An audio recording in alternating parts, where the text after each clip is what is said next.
Welcome to Cinemagna. In today's video, we will showcase the behind-the-scenes footage of the 2021 film titled House of Gucci. Make sure to like the video and subscribe to our channel to be notified when new videos are released. From visionary director-producer Ridley Scott comes the true-life dynastic saga, House of Gucci, a riveting tale of ambition, greed, betrayal, and murder set against the glamorous backdrop of high fashion and high finance. House of Gucci is inspired by the shocking true story of the family behind the Italian fashion empire.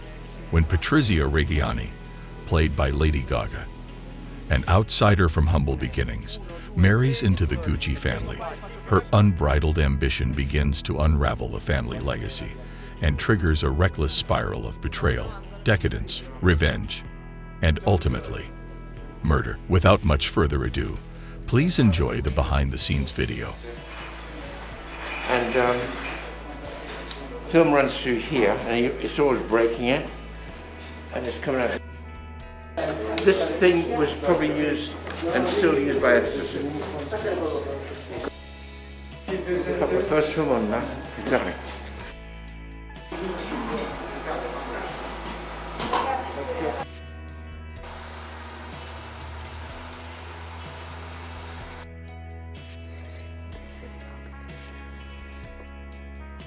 Makes her fortune from getting her hooks into someone like you. Thank you, Claudia.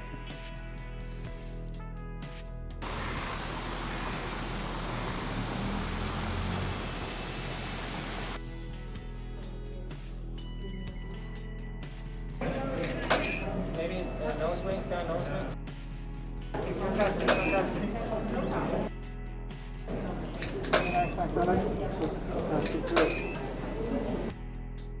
Perfect, my God, it's fantastic.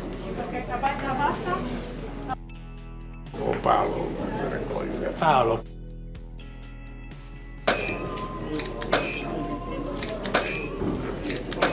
Whatever you wish.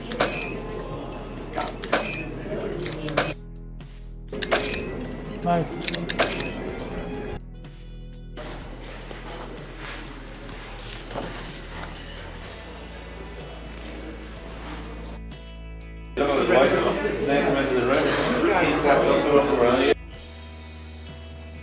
Don't show these to anybody. Keep them hidden.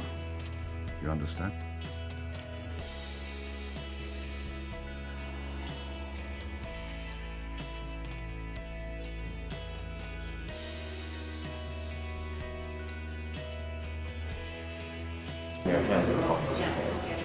Oh, good, I have it in my hand. Wonderful. Come to me? I'm coming to you, of course. Why? Because I have something to say. What do you have to say? Just tell me. God, although You push don't me, you say. push me. Well, I see Maurizio got married. Oh. To some.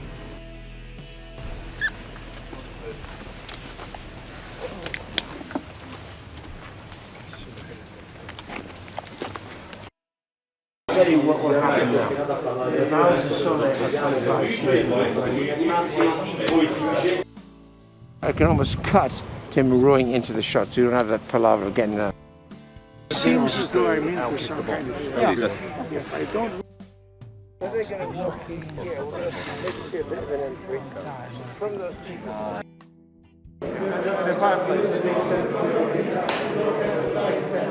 Yes. Maurizio. Orange car. Second scene, please. Yeah. Going. Boom.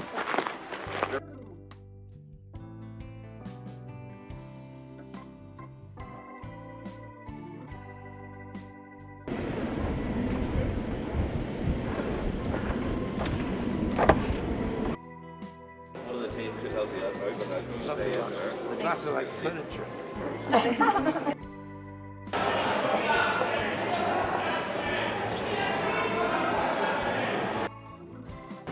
So we'll say that. That's the first. Stand in front of you. And we are honored to be here, right? We are very lucky. Do you love Rome?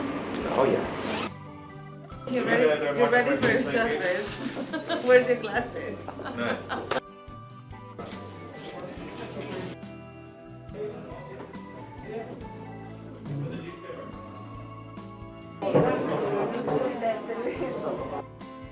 Men deserve all due respect, but those heels, they're not right for you.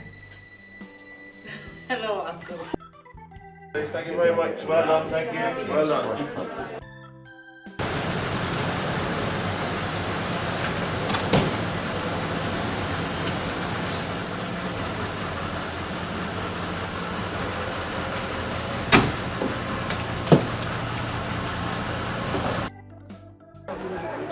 Venga Patrizia! Dammi...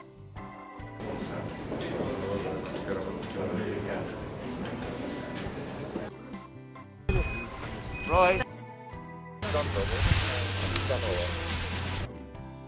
Dimmi che ci sta a fare una foto, ragazzi, non mi ballare.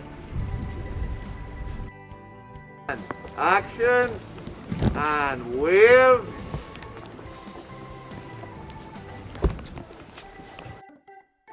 Ladies, no. 80s. 70s maybe, I no. couldn't believe they had this in your house, so put it such. I think you'd have gone to some TV. Yes, yes. Do you have medical maladies, financial woes, heartbreak? I can help you with everything. Action Pina. Do you have medical maladies, financial woes, heartbreak?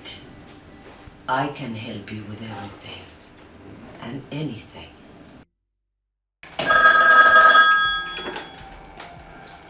Hello, who am I speaking to?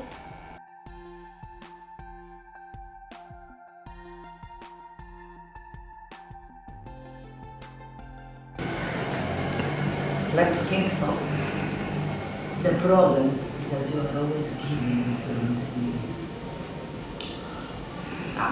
You know me so well, Tina. This is based on a book by Sarah Fordham, The House of Gucci. It was brought to my attention, funnily enough, by my wife, who's a producer, has done several things, not with me. So this would be the first thing I've ever done with Janina.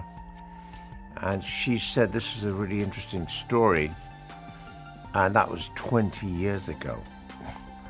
So in the 20 years, we've been trying to get it written where you have the balance of what actually happened with the personal side of the story, which is constantly offset against the evolution of the business.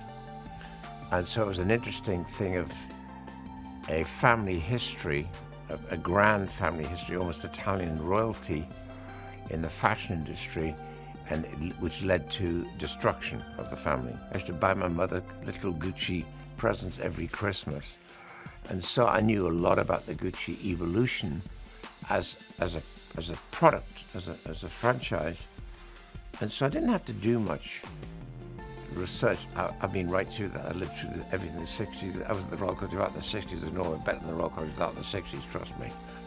So I'd been through it, and so the next step is to bring my designers to bear to it, which will be Janti, which is the clothing, and the production designer, Arthur Max, where we can both identify the places and the time and what they might be, and of course what the fashion would be, because that becomes very important, and I think it's taken quite an important part in the film. I think Janti got it really well done, and even though we looked at early Gucci stuff, and it was really impressive. The early Gucci stuff is very impressive. It's a young woman who is looking for a guy to marry, and I don't want to paint it in a misleading way, but she was certainly a girl about town who would enjoy her nightclubs and that thing, but she still lived with her parents at home. One day she met a man at a club who called himself Maurizio. She had no idea who this was, other than the fact he was extraordinarily polite, which she was not used to. Men aren't necessarily polite with girls in nightclubs and things like that. So she was impressive. She was impressed by him. This leads to, of course, her finding out who he is. And the Gucci in those days would certainly, family, would be just one step above or below royalty in Italy. So she suddenly realized how important he was, and I think she really went after him. You watch that evolution into, and I believe, if you're going to be very simplistic about it, it was love at first sight. I started to be very curious about Stefania, particularly when I saw A Star Is Born, and I thought there's more here than her talent, a formidable talent as an entertainer and as a singer, as a producer and a writer of her own show. This is a real engine of creativity. And so I met with her, and she came to the office, and I liked her immediately, and she was fascinated immediately, and that's how it began. Sometimes a singer can also be a natural actor or actress, because that's what they do on stage when they're singing. They're so inside their own words as she writes them. So she's writing her own play, which she then sings. So in a funny kind of way, it's not a stone's throw, less than a stone's throw away from, if you're getting a script, can you just act and not sing? And so that became very apparent that she was very superlatively prepared for every line, more than normal in the whole story. So she didn't miss a beat on a line. What the hell, let's just give Roberto a go. And within about 6 weeks, I was reading this on a Saturday morning thinking, holy shit, he nailed it. And that's how it happened. So it was all Roberto's doing in terms of how he saw it. Adam Driver is a rare breed. He's one of the best in the business right now, and they come and go and they evolve and settle down, or evolve and keep getting better. And Adam has evolved for a while now, and it just keeps getting better. So I went from medieval, where I think I got on quite well with him. I think he was shocked at the speed I worked, and what's interesting is he liked it. I think Maurizio was a very sheltered child, and then youth, and then as a young man was overtly protected by Rodolfo, his father. Rodolfo, Jeremy Irons, is older than Al. Al is the slightly flash Harry of the Brotherhood, who goes to New York and sets up sets up the empire, the beginning of the empire. Rodolfo stays in Milan and Rome, mostly Milan, where he's happy and content with his very posh, high-end business. And I think he secretly never wanted to be a shopkeeper. He calls himself, I'm a shopkeeper. What he wanted to be was an actor. And he had been a film actor where he'd married a star in the 20s who was a German actress who became a star in Italy, and where he fell deeply in love with her at a very young age, and she died of cancer at a very young age. So it's as if she was, engraved forever in that beautiful woman. So the sadness was he would watch all the films with her night after night. With Maurizio, you're already starting off with a teen young man who's getting damaged by his father's almost manic obsessive thing with the past. And that's where we begin. And Maurizio, the father, wants to be a lawyer. He doesn't want to be in the business. Maurizio does not want the business because he can see the business has kind of affected his father in a rather chronic fashion. His father never wanted to be the shopkeeper. He wanted to be the actor. So he sees a father who is only filled with regret. And that's where it starts. Patrizia, by the time she's 22, 23, is a girl about town for sure. And I don't want to say more than that because I don't know, but she certainly was an experienced woman, young woman, and had boyfriends, and none of them quite fitted the bill. And I think when she came across Maurizio, there was a freshness to him that I think endeared her to him, and so she became very impressed with him. When she knew it was a Gucci, it was like she really wanted to be part of his life. How do I cast the two brothers? I've wanted to work with forever and ever and ever, because without question he's a goddamn icon. And I'd worked with Jeremy before. I did Kingdom of Heaven. Jeremy played one of the powerhouses in Jerusalem at the time of Saladin. And so I was familiar with Jeremy's elegance, and I wanted the brother to be superlatively elegant and happy to live as a gentleman. Shopkeeper, he would never hit me if I said he was a shopkeeper, but Gucci is a shop. It's a shop. It sells clothing. It's a fashion house, is the better way of putting it.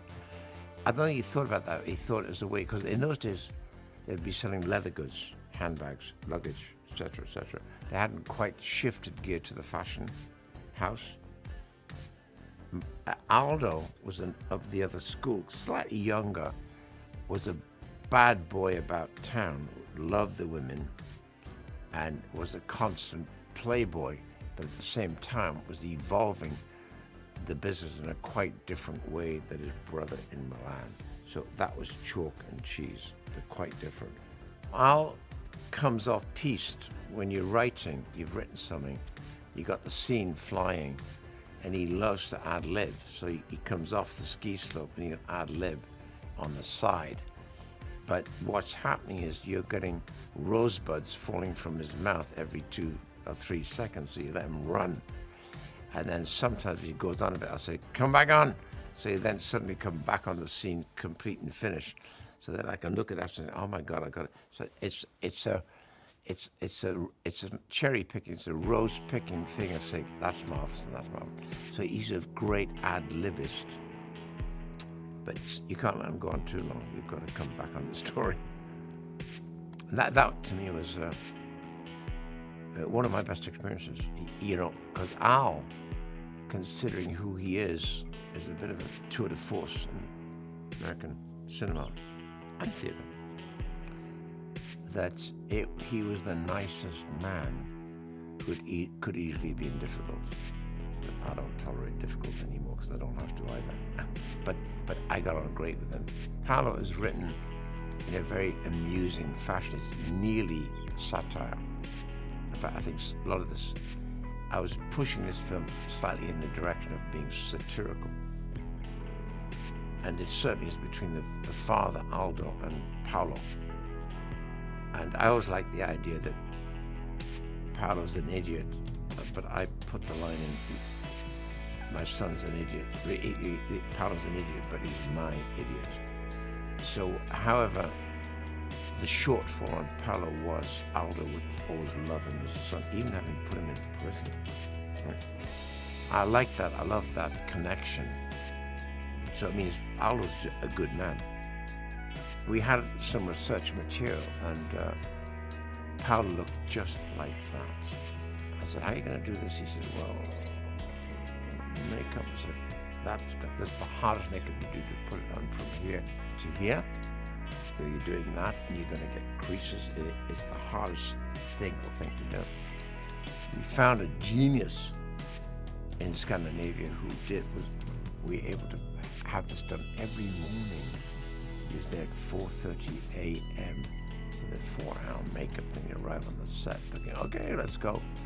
And there he was, and he was a completely different person. Maurizio is really smart. But Maurizio is very defensive and fragile because he doesn't like to be pushed around and be put in the place where he doesn't want to be. And his father wants that for him all the time.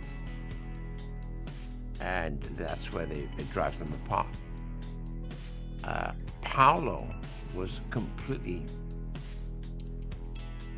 had completely overestimated his talent as a designer. And in fact wasn't much of it as a fashion designer. in the way that fashion was going at that particular moment. So in other words, he was slightly out of fashion, and even the clothes he wore were very OTT, over the top. And so the family were always slightly embarrassed about him wanting to be part of the Gucci thing and design clothing for Gucci, because they couldn't have that under the Gucci label. Hina was an actual TV late night, I'll tell you a fortune person in Italy at the time. So what we did was literally what she was, what you see, where you simply copied her setup on television. That's what she did. And she would talk to the audience at night saying, pick up the phone, call me now, and I'll tell you where you're going, I'll read your fortune. I won't necessarily tell you, you won't necessarily hear good news, but I'm going to tell you what I think the truth is. And off that impressed Patrizia. But Patrizia wasn't hoping anything. She was just, I think she was just, the way I did it was, she's sitting there one night, sitting in the kitchen, you know, and can't sleep because of various things. And maybe he's already starting to get anxious about the relationship. And already stepping further than she should be. And seeing Pina on television and going, you know, let's start a talk show. And it's random. The random thing starts to evolve. And so I've known Salma for a number of years, and I thought, I asked her, would you do this small part? But I'd love to have you do it. And she did. She can then admire richness that she hasn't got and want to be sophisticated. She wants part of that. But she feels she may never have that, because if she were the fact she doesn't have that kind of class. So she's reaching for the class that she might not ever attain. In many respects she didn't, even though she was adored by a lot of people, because she was such a she was a bit of a showstopper when she was younger. So she looked good on his arm. So he felt good by having her on his arm. And don't forget, he was probably very much in love with her. I met Darius, I know him through my eldest son. And he was great. And Darius can cope with any number of cameras. He just flies with the ball. And so we're a very, very efficient team. And it all looks beautiful. Arthur and I have known each other, God, 35, 40 years. And I started by doing Pepsi Cola commercials. Arthur's a new boy on the block, and I've now already got a company that's my company's 54 years old. Arthur, 54 years. I formed it when I was 27. And so Arthur Max came from a guy from Mexico. Hey, I need to do. Said, okay, we'll try one. He was good. But I always had 2 or 3 really good designers working with me, because I was a good designer, so I know it. And Arthur gradually evolved into doing lots of the big ones. And then we just stayed together on the big ones, because as I'm coming out of one, I'm already prepping another one. Thanks for watching. Make sure to like and comment on the video if you enjoyed it. Subscribe to the channel and hit the notification bell to be notified when new videos are released.